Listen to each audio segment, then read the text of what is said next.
28 मई यानी कि कल है प्रदोष व्रत। प्रदोष व्रत का मतलब जानते हैं क्या होता है? आज मैं आपके लिए ये वीडियो लेके आई हूँ प्रदोष व्रत के बारे में। 28 मई यानी कल प्रदोष व्रत पर पड़ रहा है।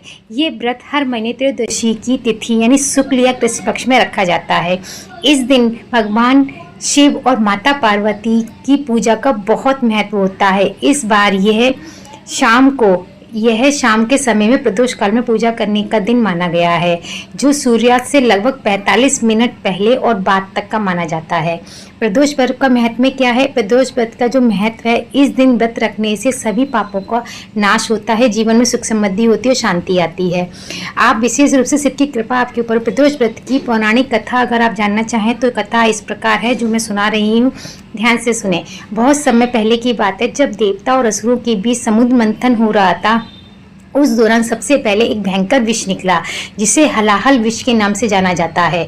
हलाहल विष, उस विष को अग्नि इतनी तेज थी कि कोई भी पूरे संसार में उसे पी नहीं सकता था। इस दौरान सबसे पहले जो विष निकला था हलाहल, तब सभी देवता उस विष को देखकर बहुत घबरा गए थे और सीधे भगवान भोले बाबा के पास गए और उनसे रक्षा की प्रार्थना की। भगवान शिव ने कुछ भी ना देखते हुए अपने भक्तों की पूजा स्वीकार की और संसार की रक्षा के लिए उस विष को स्वयं पी लिया, जिससे उनका जो कंठ है, कंठ आपको पता होगा, उनका कंठ नीला पड़ गया, इसलिए उन्हें नीलकंठ कहा जाता है। ये घटना जो हुई थी वो था प्रदोष काल का दिन, इसलिए उस समय के अत्यंत शुभ माना जाता है, क्योंकि प्रदोष काल के दिन ही उन्होंने वो विष पिया था। इससे ये सिद्ध होता है कि सच्ची श्रद्धा से किया गया प्रदोष व्रत हर कष्ट को भी दूर करता है।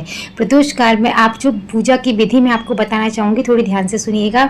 सुबह से लेकर शाम तक, सुबह सुबह आपको जल्दी स्नान करना है, व्रत रखें, दिनों फलाहार खाएं, निर्जला व्रत करें, शाम को शिव मंदिर जाएं, घर में पूजा करें, शिवलिंग पर जल, दूध, बेलपत्र आदि चढ़ाएं, दीपक जलाएं, धूप अर्पित करें और सबसे मेन जो मंत्र होता है ओम नमः शिवाय का जाप भी करें।